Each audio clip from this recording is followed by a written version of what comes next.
Heureux de vous retrouver sur My Motorcycle Tour. Après avoir quitté provisoirement la Navarre, me voici au Pays Basque. J'ai traversé rapidement la zone assez industrialisée de Bilbao. La ville est sans doute passionnante à visiter, musée Guggenheim, architecture moderne, ambiance unique, mais ce n'est pas le but de mon road trip.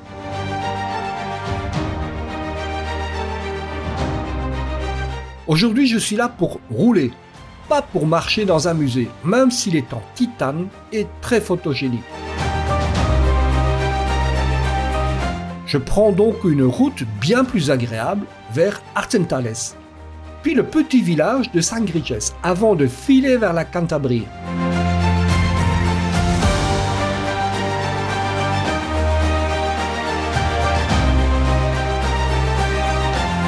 Et là, un truc que je remarque chaque fois que je roule en Espagne.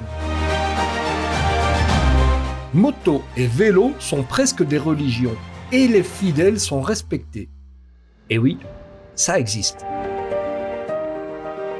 Des camions qui ralentissent vraiment, s'écartent de manière claire et ne transforment pas un cycliste en cerf-volant avec le souffle.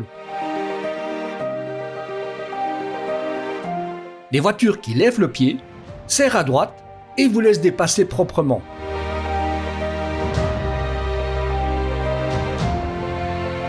Rien à voir avec ce que je connais. Chez moi, en Belgique, certains préfèrent vous bloquer jusqu'au bout, juste pour prouver quelque chose qui défie encore la logique. Bref, un exemple à suivre et un petit choc culturel également. Alors, quand je croise des cyclistes, je les respecte.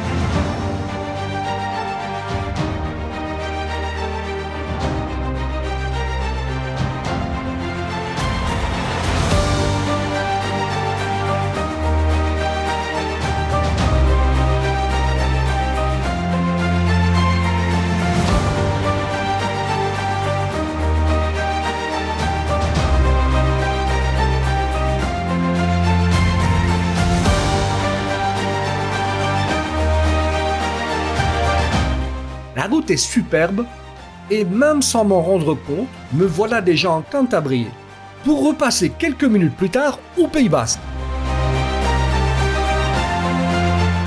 C'est normal, je viens de traverser l'enclave de Valle de Villaverde, un minuscule bout de Cantabrie coincé au milieu du Pays Basque. Moins de 20 km², mais assez pour changer de province plus vite qu'on ne change de rapport. Au passage, j'apprends qu'il existe 26 enclaves en Espagne. L'Espagne, c'est un peu un puzzle, mais sans la boîte pour voir l'image finale. Ces enclaves sont des territoires administrativement rattachés à une province ou une communauté autonome, mais entièrement entourée par une autre. La plus connue reste Gibraltar, même si, soyons honnêtes, elle n'a absolument rien d'espagnol. Géographiquement ibérique, politiquement britannique, et administrativement très heureuse de l'être. Et là, je pense recevoir quelques commentaires, parce que dès que l'on prononce Gibraltar, chacun y va de son avis bien tranché entre histoire, politique et identité. Mais pas d'inquiétude, ici on parle surtout de moto, de paysages et de belles routes. Pour les autres enclaves, rien de dramatique, les limites sont figées, personne n'essaye d'absorber personne, et tout le monde vit très bien avec ces petits accidents géographiques. Une cohabitation pacifique à l'espagnol. J'arrête cette leçon de géopolitique façon puzzle ibérique et je me concentre sur la route et tout ce que je vois autour de moi. En quittant la Valle de Villaverde, le vert est toujours là. Vous allez me dire, celle-ci, elle était facile. Mais c'est toujours aussi agréable de voir cette verdure en plein mois de juillet.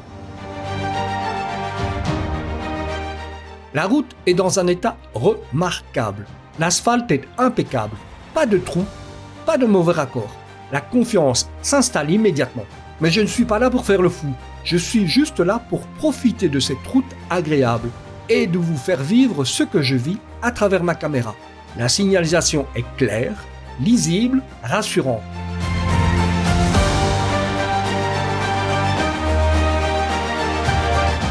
Mais ce qui frappe ici en Espagne, ce sont surtout les glissières de sécurité pour motards. Elles sont nombreuses, bien installées et elles traduisent un vrai respect du deux roues. Des glissières équipées d'abaissement en partie basse pensées pour limiter les blessures graves en cas de chute, ce que tout motard redoute. Et ici, ce n'est pas une exception, c'est appliqué concrètement sur le terrain. Ce progrès n'est pas le fruit du hasard, il est né d'un travail de fond porté par l'ANM, l'Association espagnole des motocyclistes, membre de la FEMA. La FEMA, la Fédération européenne des associations motocyclistes. Et surtout, d'un engagement fort du ministère espagnol des Transports pour le rendre concret sur les routes. Je vous mets le lien dans la description et dans le premier commentaire. Ce genre de détails, ça change tout. Dans la tête, dans la façon de rouler, dans le niveau de confiance. Pas parce qu'on peut se permettre de rouler plein gaz, mais parce qu'en cas d'accident, on sait qu'on ne va pas forcément y laisser la vie. Et tout au long de ce road trip, une chose m'a vraiment marqué. Ici, les engagements se traduisent par des réalisations visibles.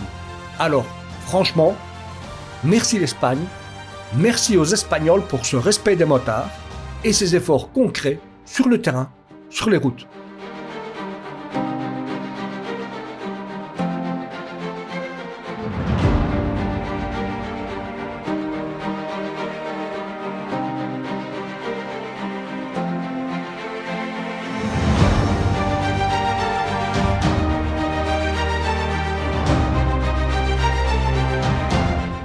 Ici, ce n'est pas la montagne, ce n'est pas plat non plus, le relief est doux, le rythme est naturel et la conduite est vraiment agréable.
En quittant un village du Pays Basque, en pleine journée, un jeune chevreuil a surgi du bord de la route.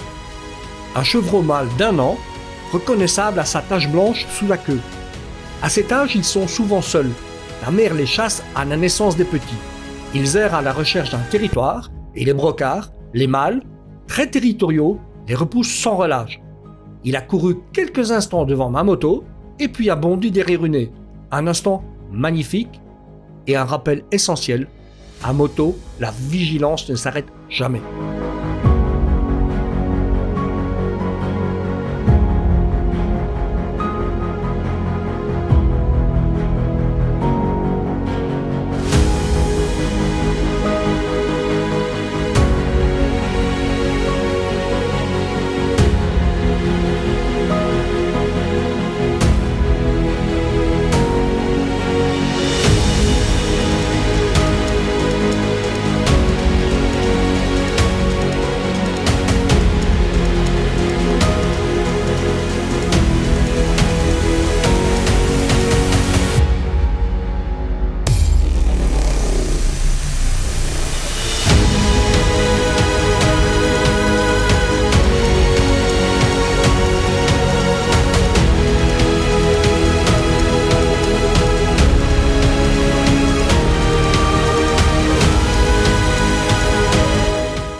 j'arrive à Sangriches, à la frontière de la Cantabrie.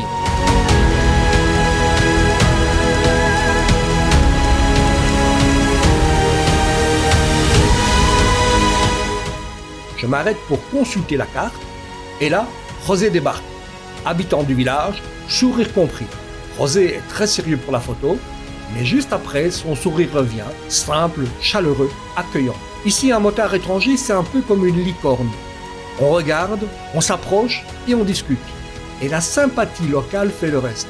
On bavarde une bonne demi-heure. Mais l'étape du jour était encore longue et il a donc fallu repartir. Même si José semblait prêt à me faire visiter tout le village, les voisins inclus.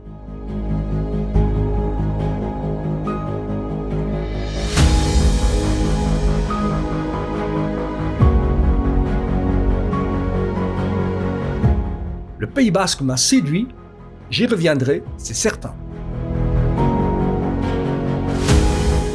D'ailleurs, déjà au retour de ce road trip, je repasserai par une autre partie du Pays Basque, sous une autre météo, ce qui explique d'ailleurs pourquoi la région est si verte.